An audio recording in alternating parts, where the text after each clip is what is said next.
तेरी मेरी दिल की ये बातें कुछ ऐसी हैं, हर दिल को धड़काए दिल की बात, यादों में उड़ा ले जाए दिल की बात, चले जो हवाएं सनन सनन, उन हवाओं को महकाए दिल की बात।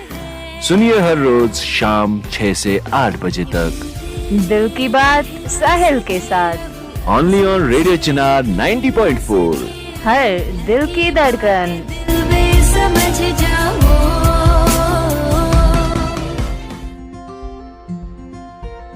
जी हाँ दोस्तों, आपने ट्यून इन किया है नॉर्थ कश्मीर का इकलौता super hit radio station radio Chinar 90.4 हर दिल की धड़कन।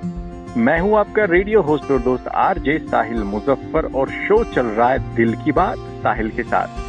दोस्तों, जैसे कि आपको पता ही है कि अपने शो पे हम कुछ खास पर्सनालिटीज को दावत देते हैं और उनसे उनकी लाइफ के बारे में, उनकी अचीवमेंट्स के बारे में बात करते हैं।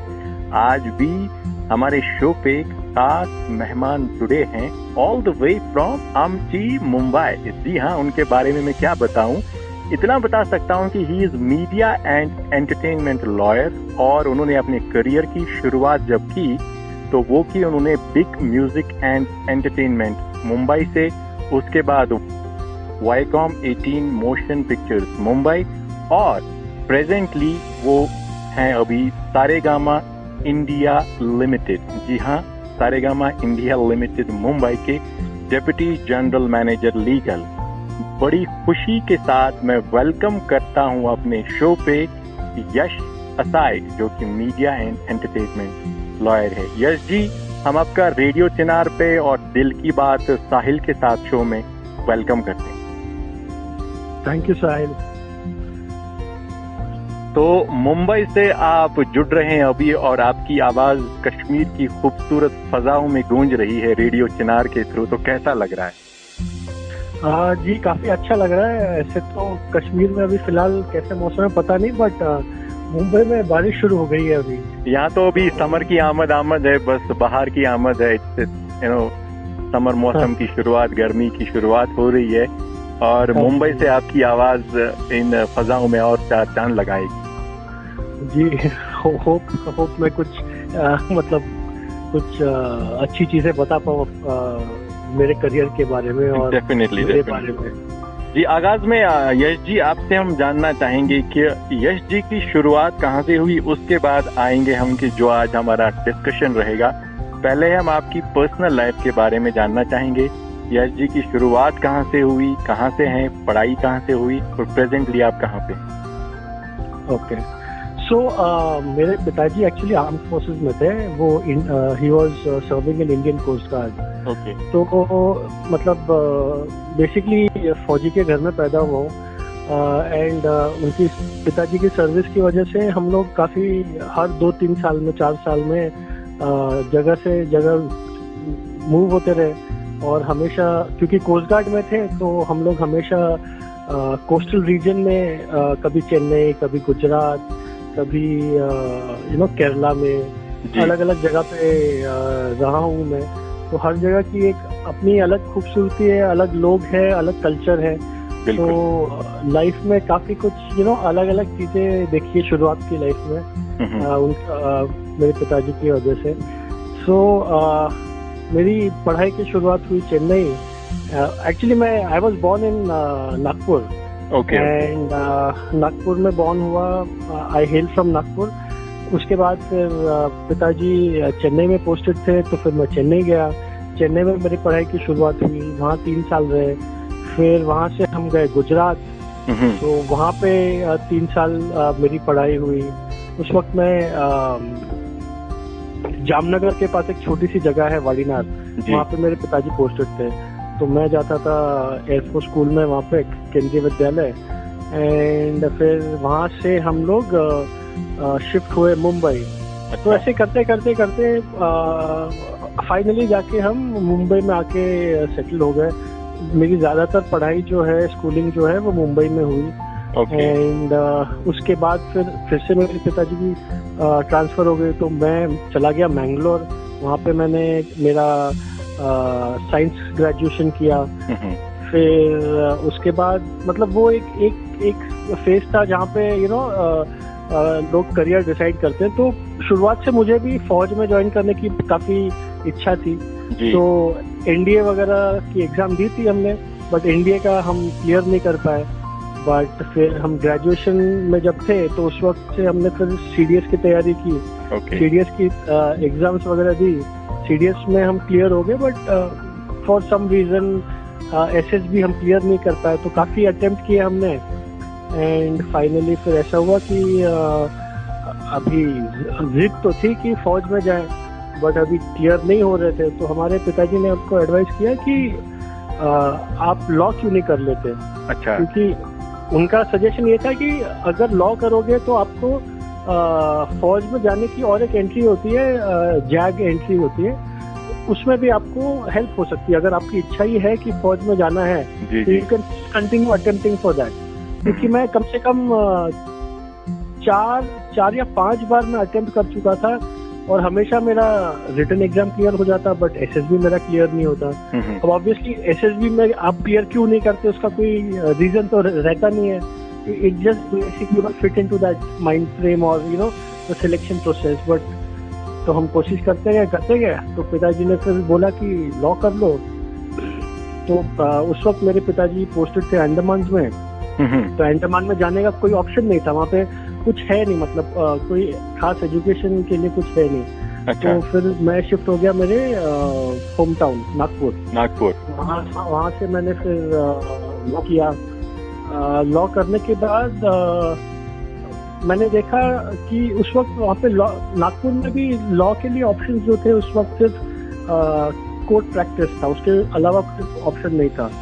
तो मैं उस वक्त फिर शिफ्ट हो गया मुंबई, एंड मुंबई में फिर आके कॉर्पोरेट में मुझे ओपनिंग मिली, एंड फिर वहाँ से शुरुआत हो गई। आगे बढ़ते रहे, शुरुआत ऐसी हुई। यकीनन यश जी, जैसे आपने सही फरमाया कि आपकी इच्छा थी फौज में जाने की, लेकिन जो डेस्टिनी को कुछ और ही मंजूर होता है, और जो आप अभी कर रहे हैं मुझे लगता है कि दैट समथिंग अमेजिंग, और बहुत ही आज आप सेटल्ड हैं, खुश हैं, क्योंकि ऊपर वाले ने हर एक की डेस्टिनी में कुछ न कुछ अच्छा ही रखा होता है।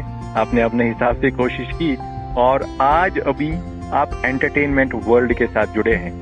और अगर हम देखें कि जितने भी एस्पायरिंग मतलब करियर ऑप्शन लेते हैं लोग कि मुझे ऐसा करना है, तो एंटरटेनमेंट इंडस्ट्री एक ऐसी जगह है जहाँ पे हर कोई जाना चाहता है। आप अभी वहाँ पे हैं, तो यहाँ पे हम डायरेक्टली जानना चाहेंगे जो आपकी अभी आपका जॉब रोल है, अभी आप सारेगामा के साथ अभी जुड़े हैं, उसके बारे में बताइए कि ये सफर शुरू कहाँ से हुआ। ओके, सो अभी लॉ के लिए कैसा है कि हम जब लॉ में हमने पढ़ाई शुरू की थी उस वक्त ज़्यादा कोई फॉर्मेलिटीज नहीं थी। उस वक्त एंट्रेंस वगैरह नहीं होता था, तो उस वक्त एडमिशन वगैरह मिलना काफ़ी आसान था। एंड उस वक्त इतने सारे लॉ कॉलेजेस होते भी नहीं थे। मतलब उस वक्त के जो फेमस कॉलेजेस हैं वो अभी भी है, प्रीमियर इंस्टीट्यूट जैसे national law school Bangalore, NALSAR university Hyderabad, है ना, तो ये अभी भी है। बट वो टाइम पे यही बड़े बड़े इंस्टीट्यूशन थे हमारे टाइम पे, एंड सो हम उस वक्त कुछ प्रॉब्लम नहीं होता। तो अभी प्रेजेंट सिचुएशन में ऐसा है कि यू नो काफ़ी सारे कॉलेज आ गए अच्छे, एंड मेरिटोक्रेसी इज प्रमोटेड, सो काफ़ी एंट्रेंस भी काफ़ी you know selection based process हो गई है। तो अभी लॉ में अगर आपको एंट्री लेनी है अच्छी कोई इंस्टीट्यूशन से, जैसे जो भी नेशनल लॉ स्कूल हैं, कुछ 22 law national university law schools है अक्रॉस इंडिया, तो उनकी एंट्रेंस के लिए अभी एक एप्टीट्यूड टेस्ट होता है हर साल। जैसे एमबीए के लिए कैट वगैरह होता था, वैसे लॉ के लिए क्लैट हो गया है जो हर साल होता है। इसके अलावा काफ़ी प्राइवेट यूनिवर्सिटीज और प्राइवेट कॉलेजेस भी आ गए, काफ़ी बड़े बड़े, जो जिनका सिलेक्शन प्रोसेस अलग होता है। उनका वो लोग खुद अपनी एग्जाम्स कंडक्ट करते हैं, and once you are able to get through that, then आप एक मतलब लॉ की पढ़ाई कर सकते हैं। तो अभी भी लॉ में कैसे है कि दो तरह की एजुकेशन सिस्टम है। एक है कि आपकी 12th या जो क्या बोलते हैं प्री यूनिवर्सिटी कॉलेज के बाद you can do a 5 years integrated course. उसमें अलग अलग ऑप्शंस है। आपको BA LLB कर सकते हो, आप BBA LLB कर सकते हो। तो उसमें शुरुआत के जो 2 साल होते हैं वो आपके या तो BA के सब्जेक्ट्स होते हैं या फिर बिजनेस एडमिनिस्ट्रेशन के सब्जेक्ट्स होते हैं। एंड उसके बाद लास्ट के 3 साल जो होते हैं वो लॉ के सब्जेक्ट्स होते हैं उसमें। उसके अलावा जो और एक सिस्टम है वो है आपका, आप पहले ग्रेजुएशन कर लीजिए अपना पूरा BA BSc या BCom, एंड उसके बाद फिर 3 years का LLB आप कर सकते हैं। तो वो भी एक ऑप्शन अवेलेबल है। तो अभी आप सारेगामा में हैं, सारेगामा इंडिया लिमिटेड मुंबई। तो कुछ अपने जॉब रोल के बारे में बताइए कि मीडिया एंड एंटरटेनमेंट लॉयर होते हैं, इनका क्या काम होता है, इनका जॉब प्रोफाइल क्या होता है, क्योंकि ये एक नया कुछ ऐसा चीज है जो हमारे लिसनर्स सुनेंगे और इसके बारे में हम आपसे जानना चाहेंगे कि ये डोमेन क्या होता है, मीडिया एंड एंटरटेनमेंट लॉयर।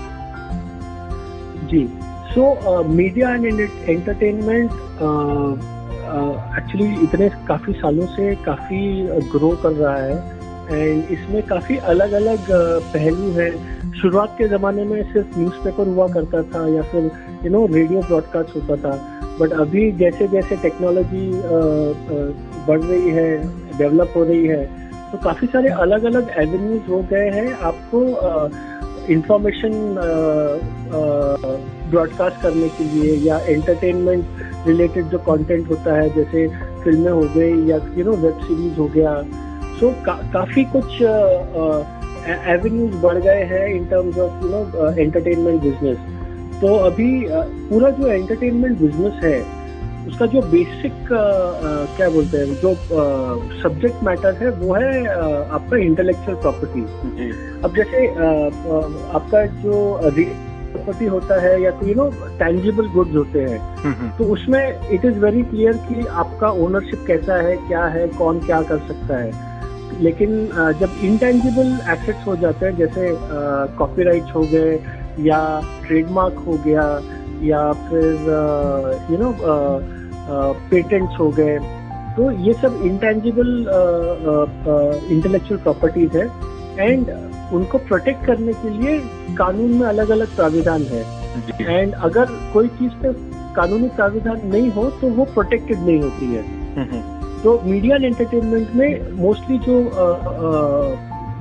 क्या बोलते हैं एसेट होता है वो है कॉपीराइट का, क्योंकि जैसे आपकी फिल्में बन गई या गाने हो गए, वेब सीरीज हो गए, ये सब एक कॉपीराइट प्रोटेक्टेड प्रॉपर्टी है, एंड इसके बेसिस पे अलग अलग कंपनियां हैं जो अपना अपना बिजनेस कैरी आउट करती है।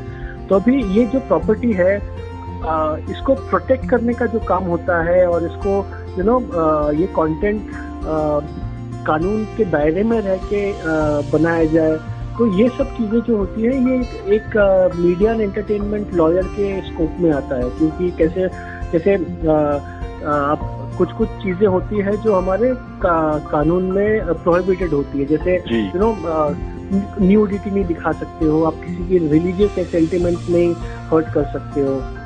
तो हमारा काम ये होता है कि हम जो कंटेंट क्रिएटर्स होते हैं उनको एडवाइस करते हैं कि आप क्या क्या चीजें किस तरह से दिखा सकते हो, कौन सी चीजें नहीं दिखा सकते हो कंटेंट में। उसके अलावा फिर इसके बाद जब उसकी कंटेंट लाइसेंसिंग की बात आती है, तो उस वक्त कैसे कंटेंट लाइसेंस कर सकते हैं, क्या क्या कर सकते हैं, उसका अग्रीमेंट कैसे बनेगा। तो ये सब पूरी चीजें जो है ये एक एंटरटेनमेंट लॉयर जो है अपने कंपनीज को या क्लाइंट्स को एडवाइस करता है। जी दोस्तों, आपने ट्यून इन किया है नॉर्थ कश्मीर का इकलौता रेडियो स्टेशन रेडियो चिनार 90.4 हर दिल की धड़कन। शो चल रहा है दिल की बात साहिल के साथ, और मैं हूं आरजे साहिल मुजफ्फर। आज हमारे साथ मुंबई से जुड़े हैं, जी हाँ, खास मेहमान यश असाई। यश जी, अगर हम बात करें लॉ एज अ करियर की, जैसे आपने अभी एंटरटेनमेंट पे बात की, मीडिया एंड एंटरटेनमेंट के हवाले से, उससे हम फिर से आएंगे, लेकिन लॉ एज अ करियर अगर हम इसको आगे ले जाना चाहेंगे, जितने भी हमारे लिसनर्स हैं जो एस्पायरिंग लॉयर्स हैं, जो इस फील्ड में आना चाहते हैं, और कितना स्कोप है आज की डेट में अक्रॉस द इंडिया अगर हम बात करें, उनके लिए आप क्या कहना चाहेंगे? जी हाँ, आई मीन अभी इस ज़माने में कोई भी लॉ एज अ प्रोफेशन काफ़ी डेवलप हो चुका है एंड बहुत सारे एवेन्यूज खुल चुके हैं लॉयर्स के लिए। एक ज़माना था कि जहाँ सिर्फ कोर्ट में जाके आप प्रैक्टिस कर सकते थे, उसके अलावा कोई ऑप्शन नहीं अवेलेबल था। बट आजकल क्योंकि अलग अलग कानून आ गए हैं, अलग अलग सेक्टर्स पे अलग अलग रेगुलेशंस आ गई हैं, तो ये सब चीज़ें हैंडल करने के लिए आपको एक वकील की ज़रूरत पड़ती है। तो उस वजह से एक लॉयर के लिए बहुत सारे एवेन्यूज खुल गए हैं। जैसे आपका अगर कोई लॉयर है तो वो कंप्लायंस साइड जा सकता है, जैसे टैक्स कंप्लायंसेस होती है या कंपनी कंप्लायंसेस होती है, उस तरफ जा सकता है। या आजकल काफ़ी कॉर्पोरेट ट्रांजैक्शंस होते हैं, कंपनी टेक ओवर होती है, कंपनी डीमर्ज होती है, तो उसमें भी एक लॉयर की ज़रूरत पड़ती है जो कि काफ़ी क्रूशल रोल प्ले करता है। उसके अलावा कोर्ट में काफ़ी सारे लिटिगेशन होती हैं, तो वो करने के लिए भी एक लॉयर लगता है, तो वो एवेन्यूज है। उसके अलावा काफ़ी सारा काम जो होता है आउटसोर्स होता है इंडिया में। तो जैसे कोई यूएस की कंपनीज होती हैं, उनकी कोई रिक्वायरमेंट होती है तो वो इंडिया में आउटसोर्स करते हैं। तो इंडिया में काफ़ी सारे एलपीओज और केपीओज खुल गए हैं जो ये जो लीगल प्रोसेसेस होते हैं ये हैंडल करती है। तो ऐसे करके काफ़ी सारे एवेन्यूज खुल गए हैं लॉयर्स के लिए, और लॉयर्स की डिमांड काफ़ी बढ़ गई है इंडिया में आजकल। बिल्कुल। और जैसे आपने यश जी कहा कि अभी वो टाइम नहीं रहा कि जब खाली जो सिविल कोर्ट्स थे वहाँ पे प्रैक्टिस करते थे लोग। अभी जब से ये इंसेप्शन ऑफ कॉर्पोरेट हाउसेज हुआ है अक्रॉस द इंडिया, और बहुत से करियर अपॉर्चुनिटीज के दरवाजे खुल गए हैं स्पेशली लॉयर्स के लिए भी, और वो भी वहाँ पे अपने करियर को चूज कर सकते हैं और विद द कंपनी और विद बड़े कॉर्पोरेट हाउस के साथ ग्रो हो सकते हैं। तो आपसे ये जानना चाहेंगे कि आपने बड़े बड़े कॉर्पोरेट हाउसेज में काम किया है, जैसे बिग म्यूजिक हो गया, वायाकॉम 18 मोशन पिक्चर जो कि एक बहुत बड़ा नाम है, और presently Saregama India limited Mumbai. तो इन कॉर्पोरेट हाउसेज के साथ जब आप जैसे लॉयर काम करते हैं तो आपकी जो एक्सपीरियंस है ना, मतलब कैसा लग रहा है आपको, how it is different from जो नॉर्मली जो सिविल कोर्ट्स में काम करते हैं लॉयर, ये डिफरेंट कैसे, उस एक्सपीरियंस के बारे में हमारे लिसनर्स को कुछ बताइए। जी जी जी। तो अभी कंपनीज में कैसा होता है कि जो एक लॉयर कंपनी में काम करता है उसको सिर्फ लॉ की तरफ ध्यान नहीं देना पड़ता, उसे बिजनेस की तरफ भी ध्यान देना पड़ता है ना। तो जैसे कहते हैं साइंस में कि आपने थ्योरी पढ़ ली बट आप एप्लीकेशन नहीं करना जानते हैं। तो जब लॉयर एक कंपनी में काम करना शुरू करता है तो उसे थ्योरी भी पता होनी चाहिए और उसको अप्लाई भी कैसे करना है वो भी पता होना चाहिए, क्योंकि एज अ लॉयर जो लॉयर होता है कंपनी में उसको बिजनेस को गाइड करना पड़ता है, तो उसे बिजनेस की समझ भी लेनी पड़ती है। अनलाइक जैसे कोर्ट्स में जैसे होता है जो टिपिकल जैसे सिविल लिटिगेशन करते हैं या क्रिमिनल लिटिगेशन करते हैं, वहाँ पे कहते हैं कि जो वकील होता है उसका पूरा ध्यान सिर्फ कानून पे होता है एंड कानून में क्या लिखा है, क्या कर सकते हैं, क्या नहीं कर सकते हैं। बट उसको इम्प्लीमेंट अगर करना पड़े रियल लाइफ सिचुएशन में तो वो उसका काम नहीं होता है, वो कर नहीं पाएगा, क्योंकि उसे पता नहीं है कि ये बिजनेस कैसा चलता है। उसको एक जो सिविल या क्रिमिनल लॉयर होता है उसको पूरी चीज़ें समझानी पड़ती है। उसके एग्जैक्टली ऑपोजिट होता है कि एक कॉर्पोरेट हाउस में जो लॉयर होता है उसे थ्योरी तो पढ़नी ही है लॉ की, एंड उसको इम्प्लीमेंट भी करवाना है बिजनेस के थ्रू, तो ताकि बिजनेस जो है वो कानूनी दायरे में चलता रहे और बिजनेस जो है वो प्रोटेक्टेड भी रहे, ताकि कोई और आके जैसे मीडिया में होता है कि कॉपीराइट इंफ्रिंज नहीं कर ले, कि आपका अगर एक्सक्लूसिव कोई प्रॉपर्टी आपने बनाई है वो कोई और उसको लेके उससे कमर्शियल गेन्स ना करे। तो इस तरह से एक टिपिकल मीडिया एंटरटेनमेंट लॉयर के लाइफ में मतलब कानूनी किताबें तो होती ही हैं, बट उसके अलावा बाकी चीज़ें भी काफ़ी हैं, जैसे बड़े बड़े आर्टिस्टों से मिलना, उनसे डिस्कशंस करना, क्योंकि कोई भी जब फिल्म बनती है या कोई म्यूजिक एल्बम बनता है, कोलैबोरेशन होता है जी, तो उसके पहले काफी पेपर वर्क होता है, क्योंकि एक बार जब आप क्रिएटिव एस्पेक्ट में घुस गए तो उसके बाद आप ये नहीं देखोगे कि आपने अग्रीमेंट में क्या अग्री किया है। तो शुरुआत का जो डिस्कशन होता है, पेपर वर्क होता है, उसमें काफी सारे टर्म्स एंड कंडीशंस जो होती हैं वो डिस्कस करनी पड़ती हैं। तो that involve understanding of law as well as understanding of business, ताकि जो आर्टिस्ट हैं उनका भी इंटरेस्ट प्रोटेक्टेड रहे और सेम टाइम पे कंपनी का भी इंटरेस्ट प्रोटेक्टेड रहे। तो काफी कुछ ऐसे बड़े बड़े आर्टिस्टों के साथ काम करने का मौका मिलता है, बड़े बड़े प्रोड्यूसर्स के साथ काम करने का मौका मिलता है। एंड माहौल काफी मतलब एक मीडिया एंटरटेनमेंट कंपनी में माहौल काफी खुशनुमा सा कह सकते हैं। बहुत ऐसे फॉर्मल या ये टिपिकल जैसे कॉर्पोरेट ये होता है एनवायरनमेंट, वैसा नहीं होता है। तो from a lawyers perspective it is a very nice place to work in India and media and entertainment profession. Absolutely. जो यश जी, जो मीडिया एंड एंटरटेनमेंट की इंडस्ट्री है ना, ये एक बहुत ही बड़ी इंडस्ट्री है और बहुत से लोग इसके साथ जुड़े हैं। जैसे आपने सही फरमाया कि आप जैसे लॉयर्स को बड़े बड़े आर्टिस्ट से, प्रोड्यूसर से मिलने का मौका मिलता है। लोग उसकी तमन्ना करते हैं कि हम ऐसे आर्टिस्ट से मिले। हम आपसे जानना चाहेंगे अपने करियर में आज तक आप किन किन बड़े आर्टिस्ट से मिले हैं। अगर आप नाम लेना चाहेंगे तो हमारे लिसनर्स को भी एक आइडिया आएगा कि जो मीडिया एंड एंटरटेनमेंट लॉयर हैं उनका मिलना जुलना किन लोगों के साथ होता है। तो अभी जैसे अलग अलग अपनी पिक्चरें बनाती हैं या अलग अलग चीज करती हैं, तो मेरे लाइफ की जो एक्सपीरियंस है मैं वो शेयर करता हूँ आपसे। तो जब मैं वायाकॉम 18 में था, उस वक्त वायाकॉम 18 काफी सारी पिक्चरें खरीदता है और खुद प्रोड्यूस भी करता है। तो उस वक्त मुझे मौका मिला, ये बड़े प्रोडक्शन हाउसेस जो होते थे उस वक्त के, जैसे फैंटम हो गया एंड धर्मा हो गया, तो इन लोगों के साथ काफी इंटरेक्ट करने का मौका मिला।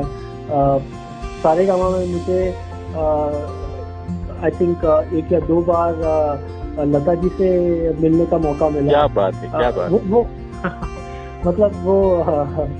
मतलब एक सपना सच हो गया ऐसा लगता। मतलब बिल्कुल, वो बिल्कुल। ऐसे she is actually a goddess of music. तो मतलब वो मिलना काफी थ्रिलिंग एक्सपीरियंस था, काफी अच्छा लगा। एब्सोल्युटली यश जी, जब हम भी अपने शोज पे लता जी के गाए हुए गाने चलाते हैं ना, तो हमारे रेडियो स्टेशन को भी 4 चांद लग जाते हैं। और आप उनसे पर्सनली मिले हो, उनकी संगत में बैठे हो, मुझे लगता है कि it's something which is unexpected. और आपकी वो एक्सपीरियंस मैं इमेजिन कर सकता हूँ कि वो कैसी खुशनुमा रही होगी। तो क्या लता जी से क्या बात हुई जब आप उनके साथ थे, बैठे थे? जी, मैं एक्चुअली मेरे को बहुत ज़्यादा टाइम मिला नहीं उनके साथ स्पेंड करने का, क्योंकि काफ़ी लोग थे। वो एक्चुअली एक एल्बम का रिलीज था हमारा और उस वक्त वो हमारे ऑफिस में आई हुई थी। तो जैसे हम लाइन में खड़े थे वैसे बहुत लाइन में लोग खड़े थे उनसे मिलने के लिए, उनसे हाथ मिलाने के लिए और बात करने के लिए। तो मेरी बहुत ज़्यादा तो बात हुई नहीं, बट उनसे सिर्फ उनके एल्बम के बारे में बात हुई थी। एंड तो उन्होंने आशीर्वाद भी दिया अपना, वो काफ़ी बड़ी है हमसे, तो काफ़ी अच्छा एक्सपीरियंस रहा उनसे उस वक्त मिलके। वो बहुत ही अच्छा है, क्योंकि ये जो आर्टिस्ट हैं, खासकर जो म्यूजिक से रिलेटेड आर्टिस्ट हैं, तो मतलब जब भी लोगों का मूड, कोई भी मूड हो, इनके गाए हुए नगमे सुनते हैं ना, तो अगर मूड खराब होगा तो अच्छा हो जाएगा, और अगर मूड अच्छा है तो और ही अच्छा हो जाएगा। तो यश जी, आपसे ये भी जानना चाहेंगे कि आपने जब अभी कॉपीराइट की बात की, आप वो चीजें देखते हैं और जो कंटेंट क्रिएशन होती है वो चीजें आप देखते हैं, और ये एक बहुत बड़ा काम है, मतलब आपके कंधों पे बहुत बड़ी रिस्पॉन्सिबिलिटी है। कोई ऐसा इंसिडेंट आप हमारे साथ शेयर करना चाहेंगे जहाँ पे आपको लगा, जो आपने मतलब सही किया अपने हाथों से, कुछ ऐसा कुछ कंटेंट या कॉपीराइट का कुछ इशू हुआ था? ताकि मैं इसलिए पूछ रहा हूँ, हमारे लिसनर्स को आइडिया आ जाए कि एंटरटेनमेंट और ये media and entertainment lawyer actually इनका काम कैसे होता है। जी, मैं एकदम मतलब एग्जैक्ट डिटेल्स तो बता नहीं सकता क्योंकि मैं उस कंपनी में ऑलरेडी काम कर रहा हूँ। मोटा मोटी मैं आपको बता देता हूँ कि क्या होता है कि कंपनीज में काफी बार बहुत सारा कंटेंट क्रिएट होता है और डेटाबेस में जाता है।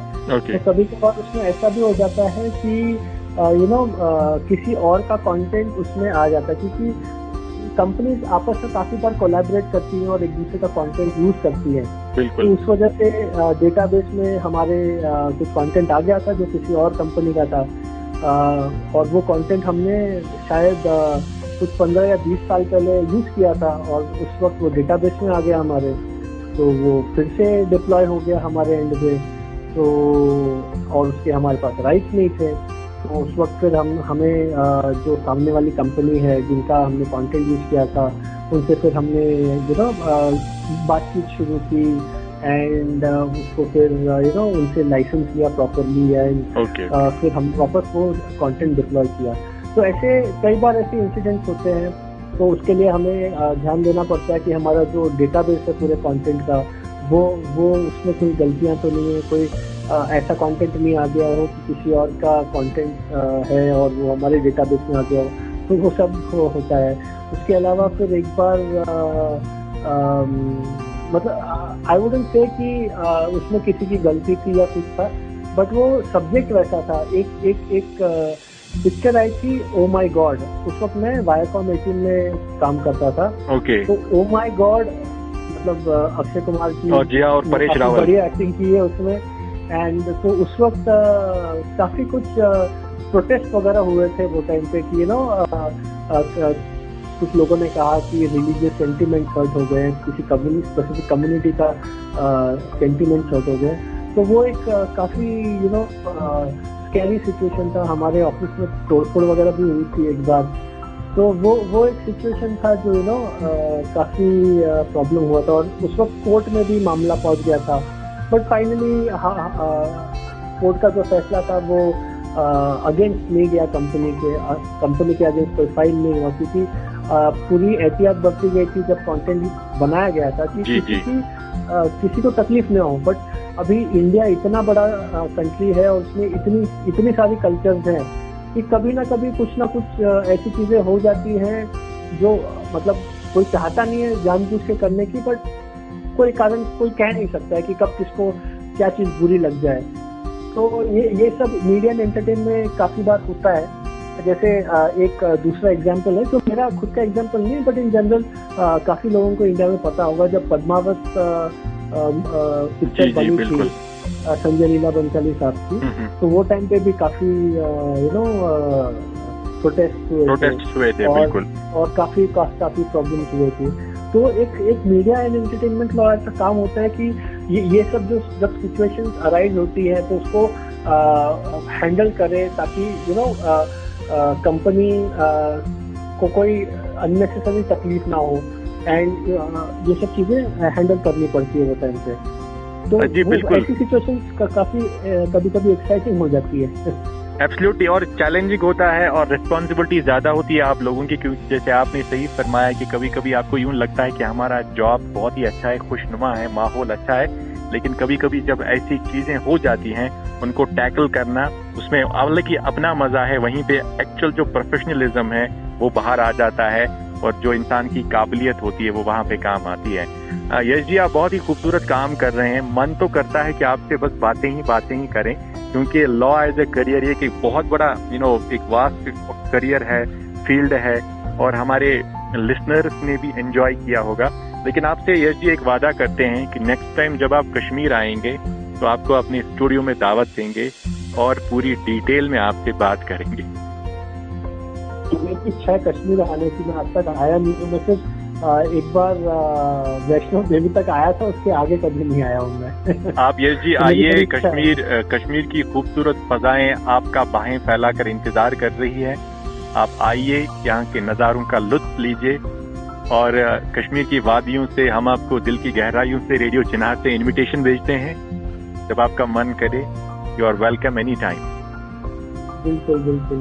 तो यश जी, जाते जाते आखिर में एक दो चीजें आपसे मैं पूछता चलूं कि आपने आज रेडियो चिनार के साथ बात की, आपको कैसा लगा?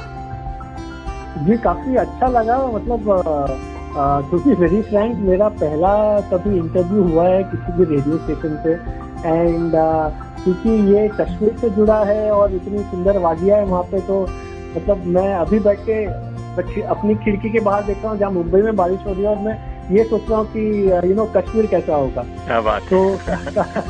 तो काफी अच्छा लगा आपसे बात करके और रेडियो चिनार से आके बात करके। यश जी, आपने आज रेडियो चिनार के साथ बात की, आपने कीमती टाइम अपना हमें दिया। हम तहे दिल से रेडियो चिनार की पूरी टीम की तरफ से आपका शुक्रिया करते हैं, और इंशाल्लाह इन कमिंग डेज जब आप कश्मीर आएंगे तो आपसे जो अगली मुलाकात होगी वो हमारे स्टूडियो में होगी। बिल्कुल बिल्कुल, I really look forward to it. Thank you so much for talking to radio Chinar. Thank you. Thank you. तेरी मेरी दिल की ये बातें कुछ ऐसी हैं, हर दिल को धड़काए दिल की बात, यादों में उड़ा ले जाए दिल की बात, चले जो हवाएं सनन सनन, उन हवाओं को महकाए दिल की बात। सुनिए हर रोज शाम 6 से 8 बजे तक दिल की बात साहिल के साथ, ओनली ऑन रेडियो चिनार 90.4, हर दिल की धड़कन।